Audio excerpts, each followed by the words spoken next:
और आगाज करेंगे राज्य के अहम और तमाम बड़ी खबरों के साथ। बता दें कि मुख्यमंत्री हेमंत सोरेन की अध्यक्षता में 11 सदस्यीय प्रतिनिधिमंडल 19 जनवरी से 23 जनवरी 2026 तक दावोस और यूनाइटेड किंगडम जाएगा। ये पहला अवसर होगा जब दावोस में आयोजित विश्व आर्थिक मंच यानी कि WEF की वार्षिक बैठक में झारखंड से जोहार की गूंज सुनाई देगी और एक आदिवासी जनप्रतिनिधि के रूप में मुख्यमंत्री हेमंत सोरेन की मौजूदगी दर्ज होगी। झारखंड इसके जरिए क्रिटिकल मिनरल्स खनन,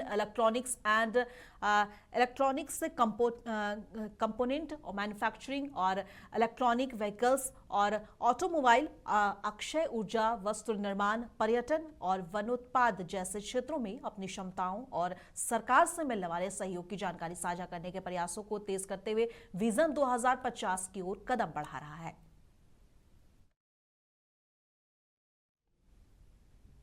डुमरी किसान भवन में झारखंड की पूर्व मंत्री बेबी देवी ने जनता दरबार लगाया। इस दौरान लोगों की विभिन्न समस्याओं का समाधान किया गया। इसी बीच SBI ग्राहक सेवा केंद्र के खाताधारियों के करोड़ों रुपए लेकर संचालक फरार होने का मामला भी चर्चा में रहा। मंत्री ने पुलिस से आरोपी को गिरफ्तारी और ग्राहकों के पैसे लौटाने की त्वरित कार्रवाई का भरोसा दिलाया। इसके अलावा इसरी बाजार की मिनी देवी को मुख्यमंत्री गंभीर बीमारी योजना के तहत 50,000 रुपए का चेक प्रदान किया गया। छोटे मोटे मामले भी जनता दरबार में ऑन द स्पॉट हल किए गए।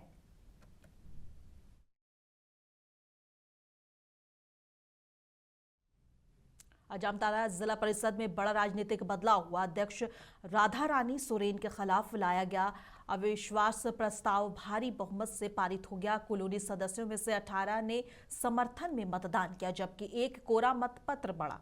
ये प्रस्ताव जिप सदस्य दीपिका बेसरा ने लाया था। 3/4 बहुमत मिलने के बाद राधा रानी सोरेन को अध्यक्ष पद से हटा दिया गया है। मतदान प्रक्रिया में मंत्री डॉक्टर इरफान अंसारी और सांसद नलीन सोरेन मौजूद रहे। राधा रानी ने षड्यंत्र का आरोप लगाया जबकि उपायुक्त ने इसे नियम सम्मत और पारदर्शी बताया।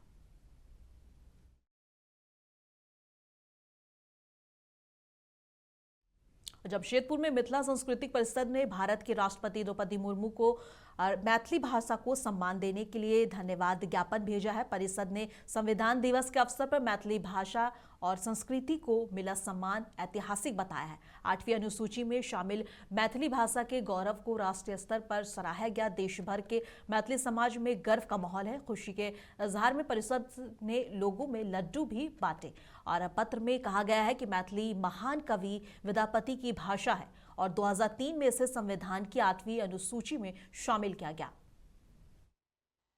राष्ट्रपति महोदय के द्वारा जो संविधान दिवस के अवसर पर 26 जनवरी 2024 को जो मैथिली में प्रथम बार संविधान का प्रकाशन किया गया है, इस वजह से हम लोग सब मैथिल भाषा भाषी जितने भी हैं यहाँ पर जमशेदपुर कोल्हान के लगभग 3 लाख मैथिल हैं, उनके तरफ से हम लोग राष्ट्रपति जी को धन्यवाद ज्ञापन करने आए हैं और एक साथ में मांग भी लेकर आए हैं कि ये हमारी सबसे पूरे 1500 वर्ष पुरानी हमारी शास्त्रीय साहित्यिक भाषा है जो महाकवि कुकिल विद्यापति, परमहंस लक्ष्मीनाथ गोस्वामी, भद्रा दीना आदि की भाषा है मैथिली।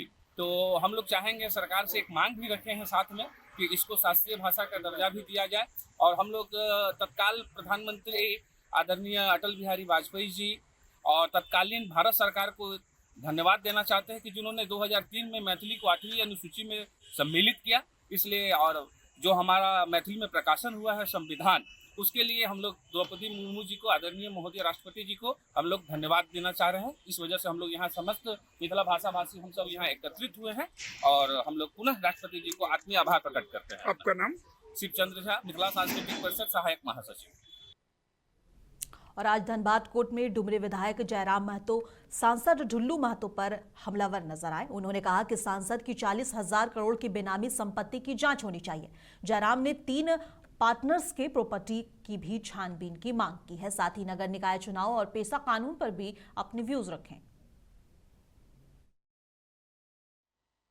बोकारो में लोकसभा चुनाव के समय जो सभा के बाद हम लोग वहां से निकल गए थे, तो उस पर एक केस हुआ था और उसी केस के सिलसिले में आज न्यायालय आना हुआ। हमारे कई साथियों पर आरोप लगा था कि हमको वहां से भगा दिया गया था। जो लोकसभा चुनाव में बहुत बड़ा एक फिल्मी अंदाज में एक वाकया घटित हुआ था, तो उसी का प्रकरण है। देखिए, हम लोग उम्मीद यही करते हैं कि उचित न्यायालय से अपेक्षा भी है कि वह बेहतर न्याय करेगी।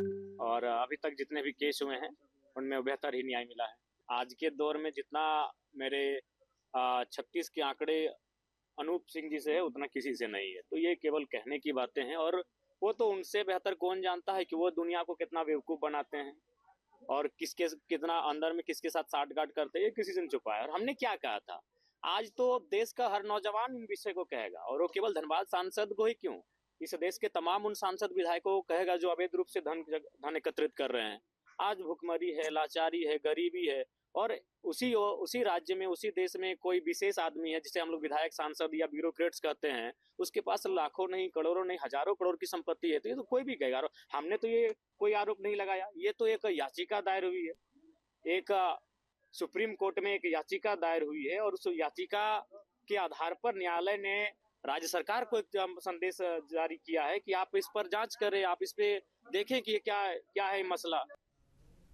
लोहरदगा पुलिस और मेदांता अस्पताल रांची के संयुक्त प्रयास से पुलिस लाइन परिसर में एक दिवसीय मेडिकल कैंप आयोजित किया गया। इस शिविर में 150 से अधिक पुलिसकर्मियों का ब्लड शुगर, ब्लड प्रेशर और ईसीजी और अन्य जांच की गई। पुलिसकर्मियों को नियमित व्यायाम, संतुलित आहार और स्वस्थ जीवन शैली अपनाने की सलाह दी गई है। पुलिस अधीक्षक सादिक अनवर रिजवी ने कहा है कि ये पहल ड्यूटी में व्यस्त पुलिसकर्मियों के स्वास्थ्य की नियमित जांच और बेहतर सेवा सुनिश्चित करने के लिए की गई है। मौके पर मेदांता अस्पताल के डॉक्टर और स्टाफ भी मौजूद रहे।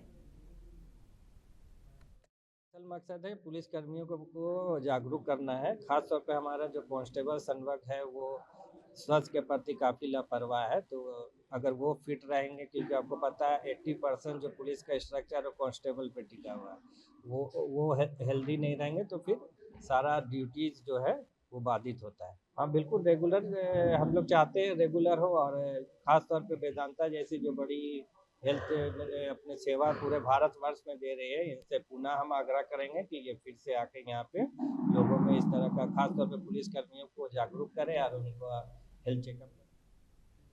और झारखंड स्टेट बार काउंसिल का चुनावी बिगुल बज चुका है। 12 मार्च 2026 को मतदान संपन्न होगा, जिसमें राज्य भर के 17,000 से अधिक अधिवक्ता अपने मताधिकार का प्रयोग करेंगे। इस बार लगभग 700 महिला उम्मीदवार चुनावी मैदान में हैं और आरक्षण व्यवस्था के कारण नारी शक्ति को बढ़ावा मिला है। अधिवक्ता सुरक्षा, पेंशन, कॉलोनी और स्वास्थ्य बीमा जैसे गंभीर मुद्दे चर्चा में हैं। कुल 25 सदस्य चुने जाएंगे जो बाद में अध्यक्ष, उपाध्यक्ष और बीसीआई प्रतिनिधि का चयन करेंगे। पूरे चुनावी सरगर्मी तेज है और अधिवक्ता अपने हितों के लिए सक्रिय प्रतिनिधि चुनेंगे। काउंसिल का जो सेकंड चुनाव 2012 में हुआ, उस समय भी मैं चुनाव लड़ा था और विजयी हुए थे। उसके बाद 2017 में भी चुनाव हुआ था, उसमें भी गुरुदेव की कृपा से विजय हुए थे। इस बार फिर चुनाव थोड़ा लेट से हो रहा है, कई कारण थे उसके।